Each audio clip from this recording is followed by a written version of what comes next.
Welcome to part 3 of where I'm going to create a pedal steel guitar. In this part I want to create what I'm going to refer to as a bridge. This is where the strings are going to terminate and it defines the end of the scale and the end of the free motion of the strings. But it does also allow for the tension adjustment of each string, allowing us to bend each note. Last time I created this body, and it does look a little basic right now, but it's going to get a lot more exciting very soon. So one thing I do enjoy with woodworking is that a lot of the tools are designed for wood, but also have a crossover with aluminium. So if you research what tools you've got, you may be able to use them on aluminium if you work safely. I've got this aluminium plate, it's 100mm by 9mm, and I think this will be the perfect for creating the side brackets. Maybe if it was a little bit wider I'd use that extra length, but this will do fine. Now on the sides I've marked the outline of what I want the side brackets to be, and I'm going to use wood tools to cut them out. So I'm going to use a bandsaw as I think that's the best tool I have at hand, but there's nothing stopping you if you want to recreate this project to use a handsaw. It will take a little longer, but to be honest you'll probably be more accurate going a little slower. We don't need to be perfect with these cuts as we're going to address them and make them match the two brackets as best we can, but we'll get to that further in the videos. I have been researching this pickup that I got a hold of, and it's very interesting that it's got two lots of full wires leaving it, well 3 wires and then an outer sheath, and it looks like these two coils are forming a humbucker, but it's also got coil taps in, so we'll be able to switch between like a hotter coil, a mellow sound, and I think if we get this working on this project, that's going to be really fun to have so many options to play with. But yeah, we need to get something built. Okay, so I've made one bracket, and it's tempting to show you how I made the other bracket, but I'm sure you can figure it out. It's much the same. So I want these two brackets to be identical or as close as possible. So I'll put both brackets into a vise, and I'm going to use an angle grinder with a sanding wheel just to kind of even the profile so that both brackets match each other. I'm going to try and remove any odd marks as well, because the goal is going to be to smooth these. I think the side of my hand is going to rest on these brackets while playing, at least sometimes, and I want this surface to be as smooth as possible. So let's test fit this onto the body and see how it looks. You know what, I think that looks alright. So we need some way of attaching these brackets onto the body, and that's going to be with screws. So I've marked on some screw holes and also for where the threaded bar is going to go through the bracket, and we just need to drill these out. I'm going to start with a smaller drill bit than required and work up different drill sizes. This saves my larger drill bits doing more work than they need and ensures that the hole should remain fairly accurate. I've been quite enjoying working with metal. It's taught me a lot, such as the need to use like a center punch, a little bit of cutting fluid and oil. There's lots of little tips and tricks out there that can actually make a good part.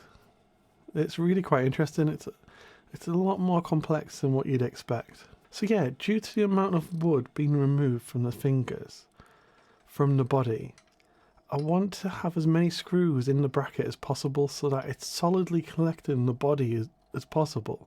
These brackets are to hold the central threaded bar, and that's going to hold every string at tension. But just as importantly, it also wants to hold the body, both sides of this hole, so that you get strength across that gap from where we've removed the strength. I've marked the surface of the brackets, but these are going to be on the inside faces, so you shouldn't be able to see these marks unless you take it apart. And now I've moved to a larger drill bit. This is the correct drills bit. And I'm going to also use this to create a countersink for the screws so that the screw heads won't stick out. Look at this. It's starting to get there. So I've put the brackets in position, and I'm going to use some longer screws on the outer holes because we've got more wood to play with. And here's some threaded bar. I think that could work quite well. So the next part is I want to try and smooth out the top of these plates. You can see how rough they are, and this is a little ugly, it's not ideal. And here's one I've prepared earlier. Ooh, look at that, it's like a mirror shine.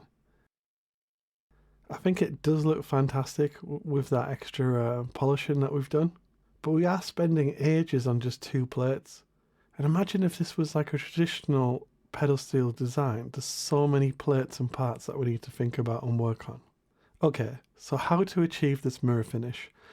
I've started off with one plate in a vise and I'm going to use a file to kind of lightly work the surface. There's some visible lines and marks across the surface, and it doesn't take very long with the file to kind of get rid of these, and it already looks quite a bit shiny just with a file. Next we're going to move on to some sandpaper, and we're just going to work up through different abrasives. So a little bit of sanding, and next we're going to look at an abrasive wheel. This is like a Brillo pad wheel. And then finally I've got a couple of wheels that are for polishing metals. I got this as a kit off eBay. It does seem to do the job if you just follow the instructions. A little bit of polishing compound and then a little bit of time on the wheel, moving it around, making sure that any excess compound we remove. And yeah, then we get this lovely finish. Ideally, I would polish all parts together, but I want to highlight how different the two parts look just for the video, and I think it is night and day. Anyway, let's get these screwed into the body. I will paint or varnish the body, but I want to build it up first to make sure that all the components fit and that it's going to look okay. I am just using general wood screws, so ideally we should have something like some nice chrome plated screws that will look a lot nicer. Here I've 3D printed one of the fingers and put a skate bearing in, and I've got some threaded bar, so we can build up this little bridge so far. I know this part took ages to make, but sometimes two plates do take that, and that's just the nature of progress. But I do think it looks good, and I do think it's promising. Will it be strong enough for 10 strings all tuned? Put your vote in the comments. Do you see any other issues coming along? What would you do differently? But yeah, final question is, please, if you made it this far, do put your mouse on the subscribe button and give it a click. And that's it for this part. Join us next time where we're going to get this working.